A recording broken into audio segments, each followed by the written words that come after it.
From fire to flare, magic has always been the beating heart of Final Fantasy. But across 16 mainline games, the question remains, which spell remains supreme? Before we begin though, a few ground rules. Today we're counting just the mainline numbered entries of the franchise, so no spin-offs, and each game only gets one winner, the single spell of that entry that delivers the highest raw power.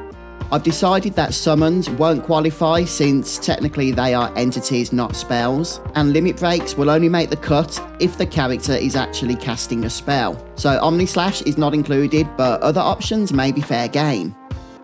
So today isn't about story or even style, it's about pure devastating damage. So from 8-bit nukes to world-ending light beams, let's trace the evolution of magic through every entry of the mainline Final Fantasy games, and maybe discover which spell rules them all.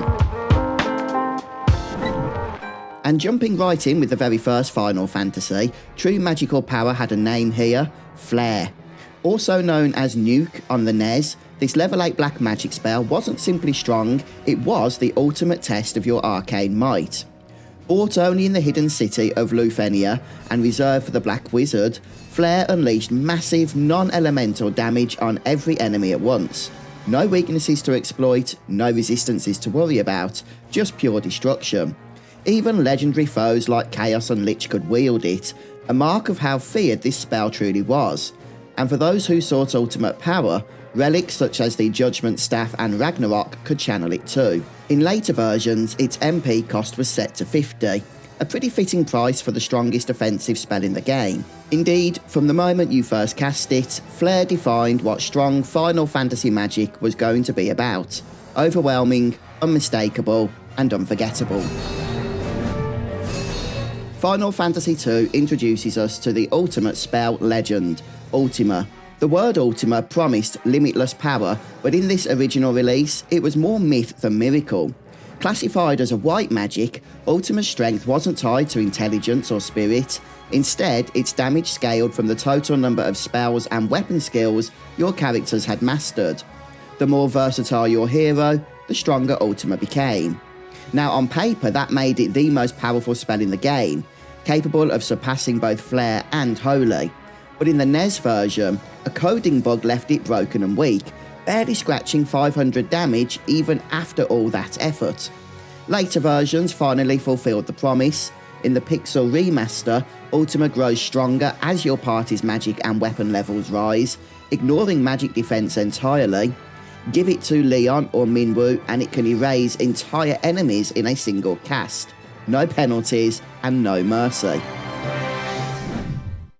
In Final Fantasy III, it seems the ultimate expression of destructive magic has returned, Flare. A level 8 black magic spell exclusive to the Magnus and Sage jobs in this game, Flare could be purchased only within the secret weapon forge of Eureka for a staggering 60,000 gil. That price alone should tell you what kind of power you were dealing with.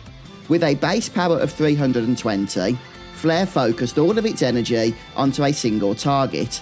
No elements, no resistances, just raw, unfiltered destruction. It did become the standard by which every future spell would be measured.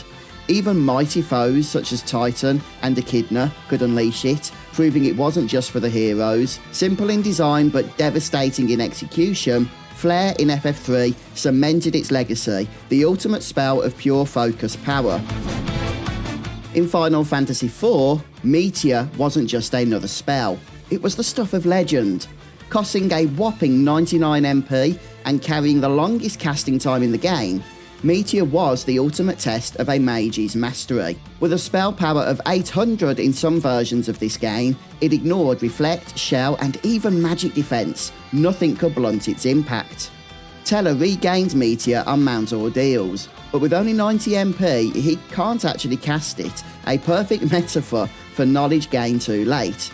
Now later, prodigies like Rydia and Palom would finally wield it properly, unleashing its full fury against the game's toughest foes. Even the final boss Zeramus casts Meteor as his dying attack, proving its power worthy of gods and monsters alike. Ultimately, Meteor defined FF4's idea of strong magic, light itself falling from the heavens in order to end the darkness. In Final Fantasy V, Flare returns once again to stand as the pinnacle of offensive black magic, the single target spell that left even bosses trembling. Acquired late in the game, Flare costs more MP than the elemental Gar spells, but it more than earns its place. With a spell power of 254 plus a random bonus on top of this, it effectively pierces almost all magic defense, dealing near maximum damage even against high level foes. Unlike the more unreliable Meteor, Flare delivers consistent devastation. Every cast is a guaranteed hit of non-elemental energy, unaffected by resistances or weaknesses. It can even be turned into a spell blade by the Mystic Knight, adding 100 attack power and letting physical strikes ignore 75% of enemy defense, turning your sword into a weapon of pure magical annihilation. The one drawback? It only hits a single target, but that's a small price to pay, as Flare in Final Fantasy V represents the series' growing mastery of destructive magic, refined, reliable, and ruthlessly powerful. In Final Fantasy VI, Ultima once again takes its rightful place. With a spell power of 150, Ultima delivers massive non-elemental damage that completely ignores magic defense, shell, and even evasion. Nothing resists it, nothing blocks it. It is the ultimate equalizer. Terra learns Ultima naturally at level 99, but most players teach it earlier, either through the Ragnarok Magicite or the Paladin's Shield, earned after enduring 255 battles with the cursed version. Once mastered, it's game-breaking. The damage formula combines your level and magic stat, producing screen-clearing numbers that no other spell can match. Add in relics such as earrings or hero rings and you'll be pushing the damage limit with ease, and with the Celestiad, it costs just a single MP to cast. Meltdown might rival it situationally, but Ultima remains the gold standard, safe, consistent, and devastating. In the world of balance or the world of ruin, no spell symbolises Final Fantasy's concept of ultimate magic more perfectly than Ultima. Now, if you ask most Final Fantasy VII players what the strongest spell is, they will probably say something like Ultima or maybe Shadow Flare, but here's the catch. While both of these have huge innate spell power stats, both are compromised by the damage cap, meaning their full power is wasted. That's where Comet 2 comes in. Unlocked by levelling the Comet materia to level 2, Comet 2 rains down 4 separate meteors, each one dealing heavy non-elemental damage, ignoring Reflect, ignoring resistances, and stacking up to far more than either of those other spells can deliver to a single foe. Each hit with Comet 2 scales with your level and magic stat, adding up to around 7.5 times normal spell power, and when paired with Quadra Magic, Magic Counter, and MP Turbo, that power goes absolutely insane, as many as 64 total hits in a single turn if you push the system to its limit. In a game obsessed with Meteor, Comet 2 literally turns the heavens into a weapon and proves that sometimes the most destructive magic is relentless. In Final Fantasy VIII, the strongest spell isn't about damage, it's about ending the fight entirely. The End is Selphie's rarest limit break outcome, a spell so powerful it instantly defeats every enemy that isn't undead, including bosses and even super bosses like Omega Weapon. One cast and the battle is simply, well, over. It ignores Reflect, bypasses defences, and can even skip multi-phase encounters, jumping straight to the next stage. But getting it to appear is the true challenge. The End will only show up in Selphie's slot at very specific conditions. Her HP must be dangerously low, her crisis level very high, and her level between 80 and 89 for the best odds. Even then, there's a crack of luck, appearing very rarely and without warning. But when it does appear, the flowers bloom, the battlefield fades, and time itself seems to stop. The screen goes white, and everything simply ceases to exist. It's not right to call it a spell of destruction, more a spell of finality, the literal end, a fitting name for the End. In Final Fantasy IX, the ultimate black magic isn't about light or purity, but the opposite. It's about embracing darkness itself. Doomsday. Learned from the Mace of Zeus found in Memoria, It is Vivi's most powerful spell. It unleashes catastrophic shadow elemental damage upon everything, enemies and allies alike. It ignores reflect, ignores defense, and it leaves nobody untouched. Used recklessly, it's suicide, but with the right equipment, like the Demon's Mail, Ninja Gear or Pummy's Piece, your party can absorb its shadow energy and turn that devastation into healing. Suddenly, what should have wiped you out becomes an endless source of power. Even Steiner can channel it through Doomsday Sword, merging steel and sorcery for colossal damage. Though it does come late in the game, Doomsday stands as one of Final Fantasy's most elegant power plays, a spell that punishes the unprepared but rewards mastery with absolute annihilation. Next up, Final Fantasy X, and Ultima once more makes its appearance, marking the true summit of black magic, the spell that outshines everything else in Spira. Hidden deep within Kimahri's section of the sphere grid, and locked behind 4 level 4 key spheres, Ultima demands effort to reach, but once learned, it is devastating. With a spell power of 70 and a 90 MP cost, it deals enormous non-elemental damage to all enemies at once and cannot be reflected. It can even be double cast, halving the delay time while doubling the destruction. Alternatively, it can be unleashed through Lulu's Fury Overdrive, turning a single ultimate spell into a chain of explosions. Powerful fiends such as Nemesis, a mega weapon, and Seymour also wield Ultima, reminding you this magic isn't meant for mere mortals. When you finally cast it yourself, it feels like the natural evolution of every fire, ice and lightning spell that came before, the ultimate expression of magic's potential.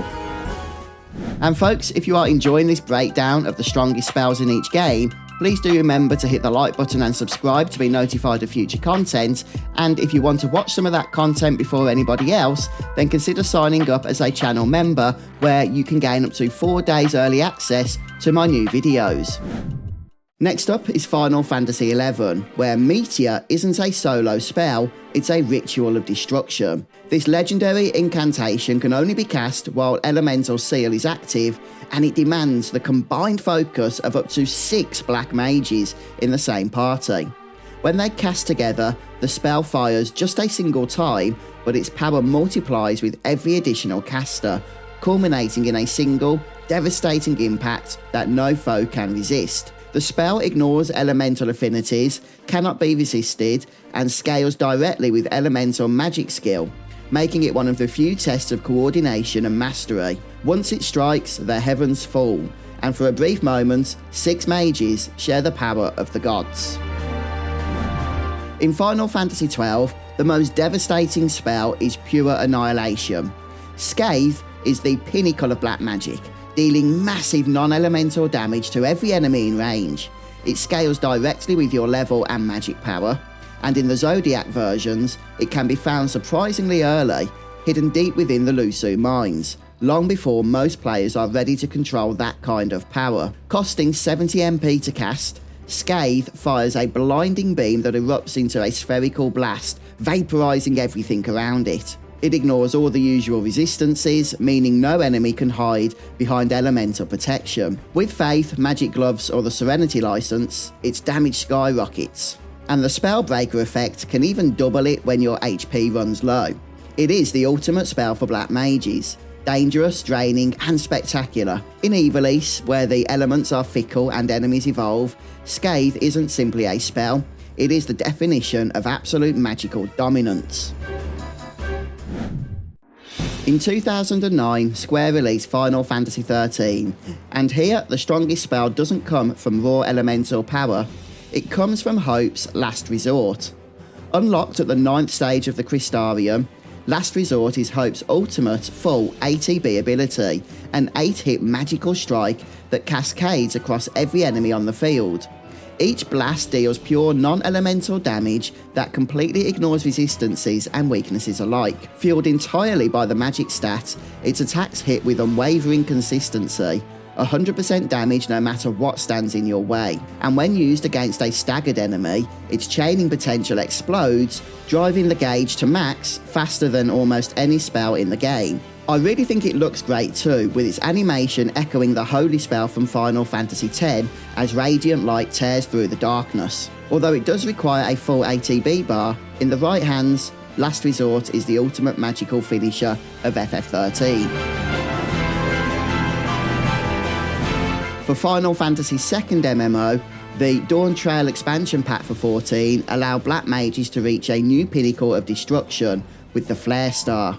Unlocked at level 100, this ultimate spell channels the full astral gauge, 6 stacks of astral souls built through repeated casts of Fire 4 or Flare, and when unleashed, it ignites the skies with an explosion of pure fire aspected energy, dealing massive damage to a single target and scorching everything nearby.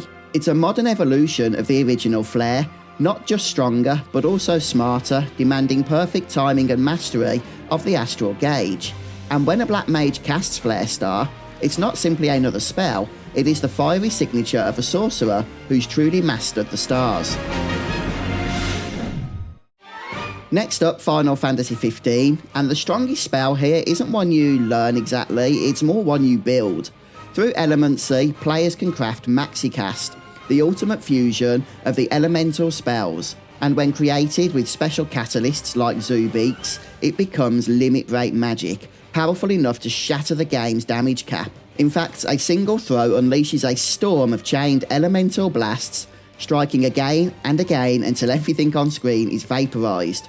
The more energy and rare items you feed into it, the more devastating the result, often hitting for hundreds of thousands of total damage. Maxicast isn't a spell by itself, that's not how things work here in 15, but when combined with high potency magics, it becomes a weaponised experiment, chaotic, handcrafted destruction born from the player's own ingenuity. Finally, we have Final Fantasy XVI, and few moments match the power of channeling Bahamut himself and unleashing Gigaflare. Unlocked after the battle in Twinside, Gigaflare can be learned once Clive inherits Bahamut's iconic abilities. Costing nearly 3,000 ability points, it fires a colossal beam of light that can be aimed freely, tearing through anything caught in its path. Now when Gigaflare fires, time slows for everyone but Clive, letting him maintain a continuous barrage as enemies melt away under the sustained damage. Cooldowns even keep recovering during the animation, so this ultimate can be fired roughly every 60 seconds, far faster than it looks. In a world where magic and myth collide, Gigaflare stands as the true summit of iconic power, the spell that lets Clive command the light of the Dragon King himself. So from the humble spark of flare in the very first Final Fantasy, to Gigaflare's world-shattering beam in 16, magic has certainly come a long way, bigger, flashier and more devastating. We've seen spells that ignore defense, break damage caps, even destroy bosses. But in the end, they all share one thing, the power fantasy that defines Final Fantasy itself. But now, it's your turn. Did I crown the right spells, or did your favourites get snubbed? And let me know in the comments what spell you believe deserves the crown for the strongest in the entire franchise. And if you enjoyed this breakdown, then don't forget to hit the like button and subscribe for future deep dives. And I'll see you next time. Take care, folks.